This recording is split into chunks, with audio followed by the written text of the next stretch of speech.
Represent core values, integrity, courage, respect, and value people. Know your history. I'm big on this one. I think it's so important for people, especially people of color, to know their history. It is what I consider to be part of your confidence builder. You know, see, you can't tell me that I have no value or purpose if I know my history.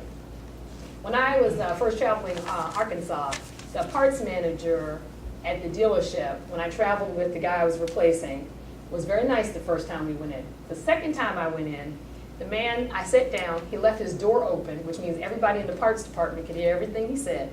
And he said, you know what? I don't like black people. I don't like anything about them.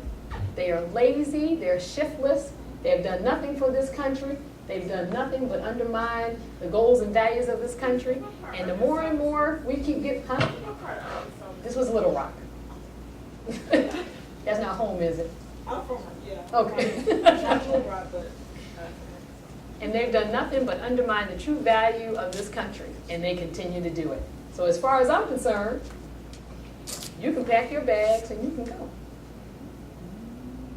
He said it to you. I was sitting right across the table.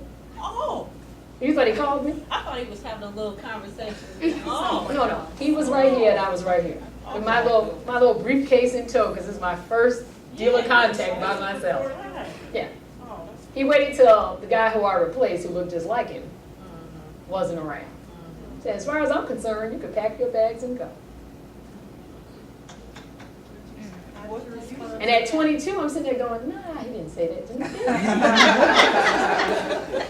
Nah, he must be joking. Where are the cameras? Where are the cameras, right. And I could hear everybody outside the hall. You know, it got quiet all of a sudden. Because the man just dismissed me. So I said, okay. Because the reality is, if I got up and left, you all know, the phone would have rang for the other 14 stores that I had to get to. That's right. So I said, well, the way I see it is that Ford Motor Company hired me to come in here to do a job. And I'm going to stay here and I'm going to do my job.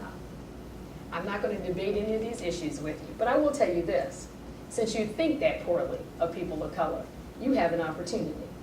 You see, if I leave here, I know you'll pick up the phone and you'll call every one of my dealers in the area and you'll tell them what you just said. And they won't work with me either. So the truth is, you're going to work with me. Because all those things you said about people, you can make that statement because it's a broad statement to make. But on this occasion, you really are talking about me. And it would be you who would cause me to be unemployed and impacted. It would be your individual responsibility and impact on me. You can't make it general faceless. So the way I say it is, you're going to work with me, and I'm going to work with you. Because Ford sent me here, and I have a job to do.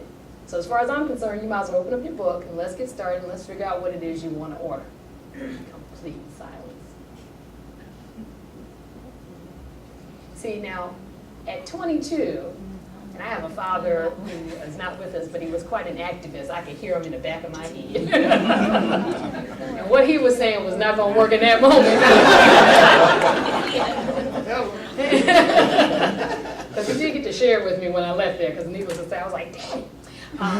But the point was that what he said to me has no bearing on truth. No bearing on truth. In that moment, that man was as ignorant as he could ever be. And he was always going to be that way.